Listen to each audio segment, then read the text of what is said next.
But ನಾವು declare ಮಾಡಿದ್ವಿ sir, ಅವ್ರು ಇನ್ನೂ ಡಿಕ್ಲೇರ್ ಮಾಡಿಲ್ಲ. ಮಾಡಲಿಲ್ಲ, ಅವ್ರು ಒಪ್ಕೊಳ್ಳೇ ಇಲ್ಲ. ಇಷ್ಟು ವರ್ಷ ಆದರೂ ಡಿಕ್ಲೇರ್ ಮಾಡಲಿಲ್ಲ. ನೋಡಿ, ನಿಮ್ಗೆ ಆಶ್ಚರ್ಯ ಆಗ್ಬೋದು. ಇನಿಷಿಯಲಿ ಅವ್ರು ಏನಂದ್ರೆ ನಮ್ಮ ಸೋಲ್ಜರ್ಸ್ ಅಲ್ಲೇ ಇಲ್ಲ, ಇವರು ದೀಸ್ ಆರ್ ಟೆರರಿಸ್ಟ್ ಅಂತ ಹೇಳಿದ್ರು. ನಾವು ಕ್ಲೇಮ್ ಮಾಡಲ್ಲ ಅಂದ್ರು. ಅದ್ರ ರಿಪಕೇಶನ್ಸ್ ಏನಾಯ್ತು, ಅವ್ರು ಕ್ಯಾಶುವಲ್ಟಿ ಆಗ್ತಾ ಇದ್ದಂಗೆ ಅವರಲ್ಲಿ ಲೋಕಲ್ ಪಾಪ್ಯುಲೇಷನ್ ರಿವೋಲ್ಟ್ ಮಾಡ್ತು. ನಮ್ಮ ಸೈನಿಕರನ್ನ ಕಳಿಸಿದಿರಿ, ನಮ್ಮ ಸೈನಿಕರು ಸಾಯ್ತಾ ಇದ್ದಾರೆ, ಅವ್ರ ಬಾಡಿನೂ ಕೂಡ ನೀವು ತರ್ತಾ ಇಲ್ಲ.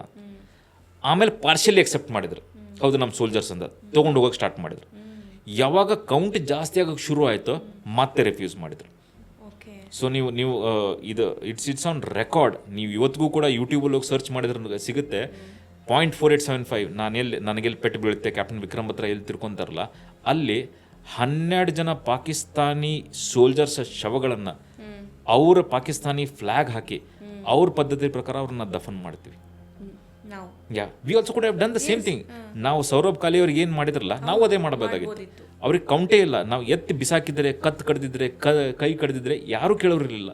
But we didn't do that because a soldier may be an enemy soldier, but he's fighting for, he's a soldier.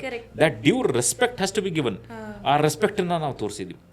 ಒಂದು 12 ಜನದ ಶವಗಳನ್ನು ಅಲ್ಲಿ ಐ ಆಮ್ ಪ್ರೌಡ್. ನಾನು ಎದಕ್ಕೆ 13 ಜಾಕ್ರಿ ಬಗ್ಗೆ ಯಾಕೆ ಇಷ್ಟು ಹೆಮ್ಮೆಯಿಂದ ಹೇಳ್ತೀನಿ ಅಂತಂದರೆ, ನನ್ನ ಯೂನಿಟ್ ಈ ಥರ ಒಂದು ಕಾರ್ಯವನ್ನು ಮಾಡುತ್ತೆ. ಅಲ್ಲಿ 12 ಜನನ ಕೊಳೆಯಕ್ಕೆ ಬಿಡಲಿಲ್ಲ, ಆ ದೇಹವನ್ನು ಕೊಳೆಯಕ್ಕೆ ಬಿಡಲಿಲ್ಲ, ಅವ್ರನ್ನಿನ್ನೂ ಮ್ಯೂಟಿಲೇಟ್ ಮಾಡಲಿಲ್ಲ, ಕರ್ಕೊಂಬಂದ್ರು ಡ್ಯೂ ರೆಸ್ಪೆಕ್ಟಿಂದ.